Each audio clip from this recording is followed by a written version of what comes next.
এমন একটা টাকা দেয় যে টাকাটা ফকির নিতে চায় না। কখনো যদি টাকার মধ্যে একটা সিরা টাকা থাকে, ওই টাকাটা বিবির কাছে দিবে, টাকাটা রেখে দাও, জুমার দিন মনে করে দিবা। আমরা যাকাত হোক, সদকা হোক, অথবা মসজিদে জুমার দিন যে টাকা দিই, এটাও তো এক প্রকার সদকা বা দান না? এটাও তো এক প্রকার দান।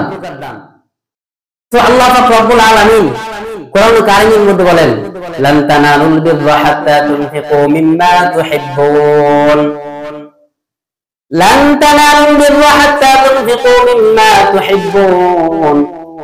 ওই পর্যন্ত কখনোই তুমি আল্লাহ তাআলার সন্তুষ্ট হাসিল করতে পারবে না যতক্ষণ না পর্যন্ত হাত্তা তুনফিকু মিম্মা তুহিব্বুন, তোমার ওই সম্পদ ব্যয় করবে যে সম্পদকে তুমি মহব্বত করতে ভালোবাসতে, যতক্ষণ না পর্যন্ত তুমি যে সম্পদকে মহব্বত করো, সেই সম্পদ থেকে যদি তুমি ব্যয় না করো, খরচ না করো, তাহলে তুমি কখনো আল্লাহ তাআলার সন্তুষ্ট হাসিল করতে পারবে না।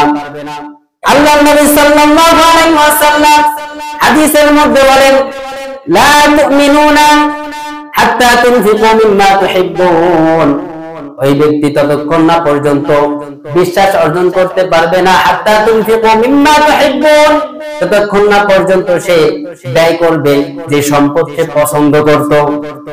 যে সম্পদ আপনি পছন্দ করেন, ওই সম্পদ আপনার ব্যয় করতে হবে। হাদিসের মধ্যে আছে, লা তুনফিকু, সে বিশ্বাসী হতে পারবে না ততক্ষণ না পর্যন্ত তার পছন্দনীয় সম্পদ ব্যয় না করবে। আর আল্লাহ তাআলা নিজেই বলেন, লান তানালুল বিররা হাত্তা তুনফিকু মিম্মা তুহিব্বুন, আল্লাহ তাআলার সন্তুষ্টি সওয়াব কখনোই হাসিল করতে পারবে না হাত্তা তুনফিকু মিম্মা তুহিব্বুন, যতক্ষণ না পর্যন্ত বান্দা বান্দি ওই সম্পদ দান করবে, ব্যয় করবে, তুহিব্বুন, যে সম্পদ সে পছন্দ করে, ভালোবাসে।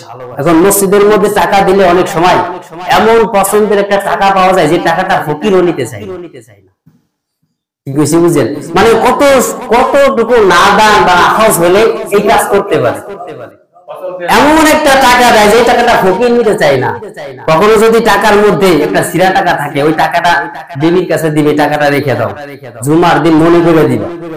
বলে না, মনে করে দিবা, কারণ এই টাকাটা দান করতে হবে, এই টাকা আমার কাছে খুব প্রিয় পছন্দনীয় একটা টাকা।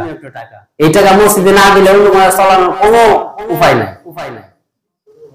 আপনি দান করতেছেন, কেউ না দেখুক, দেখতেছে কে?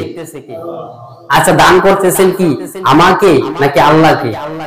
আল্লাহকে দান করতেছেন, আল্লাহ দেখতেছে। তারপর ওই টাকাটা দান করতেছেন, কেমন মন মানসিকতা। এই জন্য আপনার সম্পদ ব্যয় করতে হবে যে সম্পদ আপনি পছন্দ করেন, ভালোবাসেন। তার মাঝে আরেকটা কথা বলি, অধিকাংশ মানুষ এখন এমন হয়েছে যে তার যাকাতের টাকা দিয়ে লুঙ্গি, শাড়ি বা ইত্যাদি ইত্যাদি জিনিস কিনে তারপরে দান করে।